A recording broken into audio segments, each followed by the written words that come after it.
All right, welcome back. I hope you're having an amazing time so far. Our next speaker is John Brooke. He's a senior technical expert at Smith&Nephew, Inc. Please join me in welcoming John to the virtual stage. Thank you, Patrika. Let me get my slides on here. Technology. All right. Thank you, everyone, for coming to the session and hearing me talk. Thank you, Patrika, for introducing me. I'd like to talk today to you about some considerations when dealing with the digital data transformation in the healthcare industry. So I'm a senior technical expert in the AI Center of Excellence at Smith&Nephew. I'm also a senior AI advisor for US Biologic. Previous steps in my career, I've done whole genome sequencing pharmacogenomics with St. Jude Children's Research Hospital, focusing on developing analytical pipelines and high-risk subgroups for treatment modification. My PhD was on machine learning evidence synthesis of clinical studies and real-world evidence at the University of Utrecht in the Netherlands, with the focus of trying to take small group clinical studies and combining that with the real-world data to generalize some of our findings from clinical studies. I also have a master's in public health and a master's in clinical epidemiology. So I want to start briefly with some definitions, just so we're all on the same page. So digital health, the FDA says digital health is technologies using computing platforms, connectivity, software, sensors for healthcare and related uses. And you can't have digital health without artificial intelligence, and you can't have AI without data. So you really need data to drive the machine that is AI to create these novel digital health products. So what is artificial intelligence? The FDA says that artificial intelligence can use different techniques, including models based on statistical analysis of data, expert systems that rely on if-then statements, and machine learning. So essentially anything that uses data is artificial intelligence. And as we are working in the healthcare industry, data is often attached with data privacy because it's often patient data or data collected from the clinical setting. So data privacy is the tooling and processes necessary to protect the user and patient data from being processed or accessed in a way that's different from their expectations. And you can't have data privacy. You can't restrict access and control these data assets unless you have proper data security. So that's really where I want to focus on, is to give a really high level overview of some of the things that you may run into when trying to access data from a clinical setting or patient data.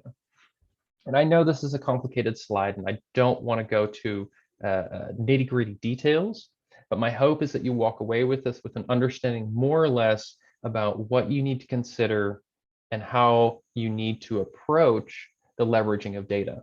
So how do we get into, the fail fast, the sort of agile environments? How can we start a project in R&D within a 2-week turnaround based on clinical data? Because getting the data from the customers, getting it through all of the PHI checks, getting the compliance to sign off on it, the information security, legal, all of these groups to sign off on it takes a long time, because accessing patient data increases risk and liability to the company. I mean, there are numerous accounts of companies who've had data breaches and who've been fined millions of dollars. So we need to get this right, not only for us, but if there is a data breach, once that data is available, the cat's out of the bag. You can't contain that data anymore. And data itself has a very strategic advantage, not only within industry, but also, for example, as a national security thing. Because imagine if you lost control of data assets about patient information about all of your servicemen, that might be very strategic for your opponents. Similarly, imagine from a healthcare industry's perspective, you eventually leverage this data. You create this awesome secret sauce based on this really amazing data set you were able to get. You've got this new software, this new product, it goes on the market. How much control and how much protection and security are you going to put around your secret sauce, around that source code that you have for this digital health? If you look at it from that, then you can start to understand the perspective of patients, for example, and where their concerns are. So with that in mind, if we look at this from a very broad perspective, you can have on the left, customers, we're collecting customer data. It goes through this pipeline, those blue boxes, and it comes out on the right side as a new product. It goes into new product development, it goes through regulatory clearance, and you have a new software as a medical device with AI on the market. So what do you need to consider? Well, in this example, we have the customer data on the left in the first box, and it comes into this production environment where you have PHI data. So I'm trying to focus on the situation where you have a product and it generates digital exhaust, and you're trying to harness that digital exhaust. So it's not necessarily a machine learning or data-driven product itself, but it generates a lot of valuable data. You could think of some sort of product that uses medical imaging, and you're trying to leverage that to create some new smart product that comes out to segment MRIs or X-rays, for example. So the first thing you can see is you have these blue boxes. On the top there, you have those red boxes with a line, and that represents kind of a gate. So as that data comes in from the customers into this production PHI environment with the PHI data, you have data usage agreements. If you want to use the data that you collect, you need to have in your business associate agreements, you need to have in your agreements the legal language to allow you to use the data outside the scope of production.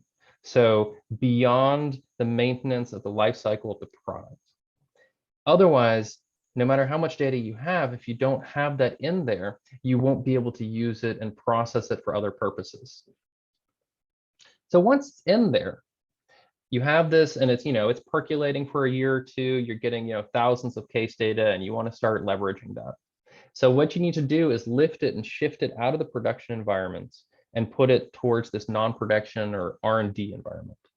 So the first step is to move where the anonymization, ETLs, quality control, you have a staging environment.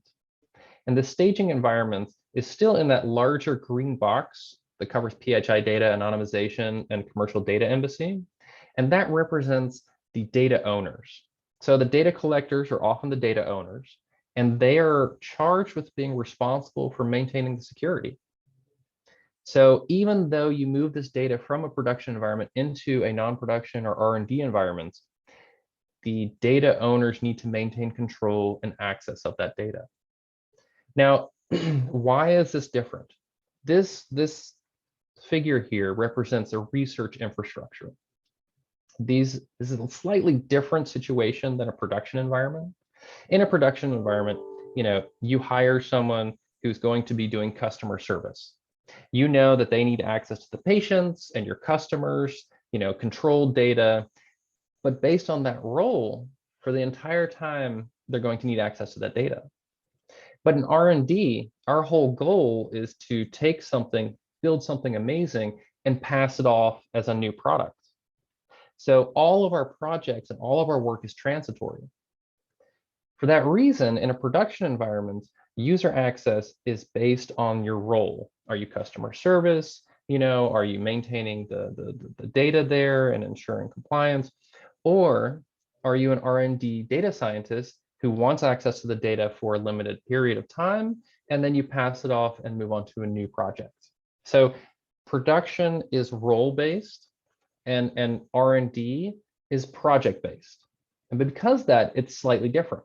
You can't tell me as an R&D data scientist which data I'm going to need in 2 years. Also, I shouldn't have access to all the data, because if you're not securing that data, you don't have data privacy again. You don't have control of your assets. So with that in mind, we have that green box that represents the data owners, and they need to move that data, anonymize it from the PHI, remove it, and then get it into this commercial data embassy. When it enters the commercial data embassy, we go through the gate of reference data sets there, that red box in the middle up top. And when it does that, we create a frozen data set and we need to label the data set. We need to label it for compliance. At the bottom of the screen, all the way underneath, you can see also the support groups you're going to be interacting with.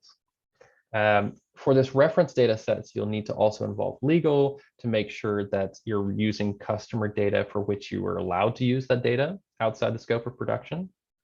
For compliance, you can imagine also that data that's collected in Europe that falls under the GDPR has a different data privacy than, for example, in the US, where we have HIPAA, CCPA, et cetera. For these reasons, all of the data that you use, you need to label it. So in Smith, within the companies that I've worked in GDPR compliant environments, HIPAA environments. They have slightly different things, but if you know where the data came from, you can label it appropriately. Also, for example, if you're developing a software as a medical device with AI for medical imaging, you may need to also, FDA is going to require documenting which machines did those medical images come from, for example. What was the resolution? If you use doctors to come in and do the diagnoses based on clinical data, how do they define the diagnosis? If you have more than one doctor, what do you do if the doctors don't agree on the diagnosis? Those kind of things will also need to be documented and attached to the data set so that when you are audited or when you do a 510 clearance, you already have everything lined up. So the green box ends with a commercial data embassy. Now that's the last area that the data owners control it. And then you have people like me in the next blue box, the R&D data scientists. I see a beautiful data asset and I want to go and access it. So I have to submit an access request. Then I use that data, and then I essentially have a proof of concept, and I do a knowledge transfer to the new product development group, which then puts it into production, and then we do regulatory clearance for that. As you go through this pipeline, the first and the hardest part is going to be the first 4 boxes. Getting the customers, collecting the PHI data, anonymizing it, and getting it into a commercial data embassy. That can take months. I mean, that can take up to 6 months. Compliance is going to make sure that you're doing it right. Legal is going to make sure you're reaching the right customers. Security wants to make sure that they know who the data set's coming from because it's no longer in production.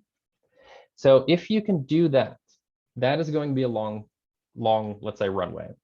But once you have that data in that commercial data embassy, then you can start doing, fail fast, agile, like 2-week turnarounds on projects.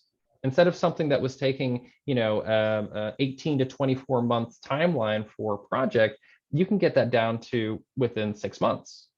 And that's really the advantage of splitting out each of these steps and coordinating and identifying where these support groups are going to come in and support you. So what do we need to watch out for? The promises of data science. These are things that I've heard in my career. We've collected the world's largest data set, and that was really exciting. It just turns out if you have only, let's say, 3,000 patients, it may be the largest, but it's not a large data set. So always try to understand the quantity and quality of data that you're going to have access to. We have access to a data set with hundreds of thousands of cases. Now, this is on the other side. We have access to the data, but how is that data stored? How has it been processed? Remember those steps that I was talking about, the first 4 boxes. If the data is still in the second box, you're still going to be spending at least 6 months, if not longer, depending on hundreds of thousands of cases. That may take a year or 2 to get that processed, curated, anonymized, and have compliance and information security and legal and all the groups sign off on that. So even though you may have that data, it may not be refined enough that you can actually leverage it. I mean, that's also a nice comparison with data as the new oil. Raw oil is valuable, but if you don't have the infrastructure to sort of refine it and create the different chemical compounds in their isolates and curate it, you can't leverage it. So we have consent to use the data we collect. Well, have you documented that? We can create any solution necessary to achieve our vision. Yes, but is it going to be a solution you actually want? So we have the existing technical infrastructure in place to be able to leverage our assets. That may be the case, but if you don't have the governance in place and all these other aspects, you can't do it without it becoming very political. Also, watch out for external vendors. We bring expertise to achieve success quickly. Some just want to take your data and run with it or not share source code. And bringing in external expertise can accelerate our development. That may be the case, but in the long run, you're not internalizing anything. And also you're kind of committing to the life cycle of that product being maintained by your external expertise. It's not just the proof of concept. So I hope I didn't take too much time. Connect or follow me on LinkedIn. I'm going to start doing posts about the implications of the FDA software as a medical device with AI that's coming out hopefully this year. Data labeling for compliance, the evolving GDPR scene, and also scaling data science in the cloud. Thank you very much. And Patrika, I'm going to hand it back over to you. Amazing, John. Thank you so much. That was awesome. And I know this virtual audience is giving you a huge virtual round of applause. Thank you again for sharing this incredible information with us today. And for the audience, it's time for you to make your way to your next session. Along the way, make sure you accept your connection requests and take some time to check out our awesome exhibits. Thanks so much, and we'll see you around.